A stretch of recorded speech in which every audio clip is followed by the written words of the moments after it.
आज फक्त notice receive केली. राजेंद्र शिरोडकर. नवी मुंबईच्या नेरूळमध्ये छत्रपती शिवाजी महाराजांच्या मूर्तीचे जबरदस्ती अनावरण केल्याच्या आरोपात दाखल झालेल्या प्रकरणातील नोटीस घेण्यासाठी रविवारी मनसे नेते अमित ठाकरे आपल्या वकिलासह नेरूळ पोलीस ठाण्यात पोहोचले.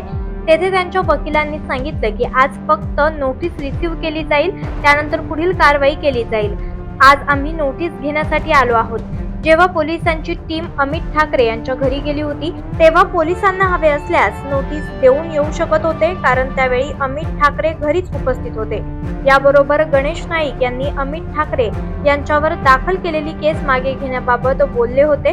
त्यावर वकिलांनी प्रतिक्रिया देताना म्हटलंय की त्यांनी अशी विधानं का केली हे मला माहित नाही. झालं नाही, पोलीस तिकडे गेले होते ही वस्तुस्थिती आहे.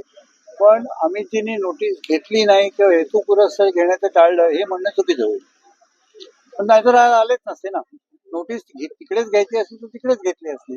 पोलिसांचं काम आहे नोटीस स्वीकारणं, पण ते नोटीस घ्यायला स्वतः येत आहेत.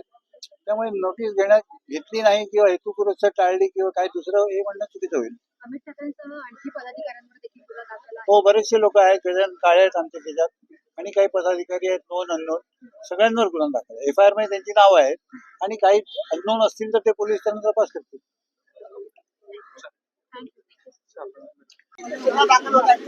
आजची प्रोसिडिंग म्हणजे अमित साहेब ते नोटीस स्वीकारते, पोलिसांनी नोटीस काढली होती आणि त्याच्यानंतर काही नाही होणार. काय त्यांचा जबाब घ्यायची आज तरी काही तशी अरेंजमेंट केलेली नाही आहे. फक्त नोटीस स्वीकारण्यासाठी ते आज आलेले आहेत आणि ती नोटीस स्वीकारून संपेल.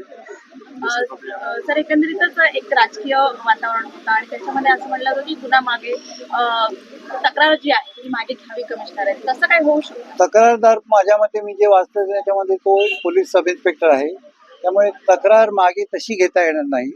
आणि गव्हर्नमेंटची जर पॉलिसी असेल किंवा तसा GR काढला तर इव्हेंच्युअली ती मागे येऊ शकते. म्हणजे ती तक्रार नाही मागे घेता येणार, केस सेटल होईल.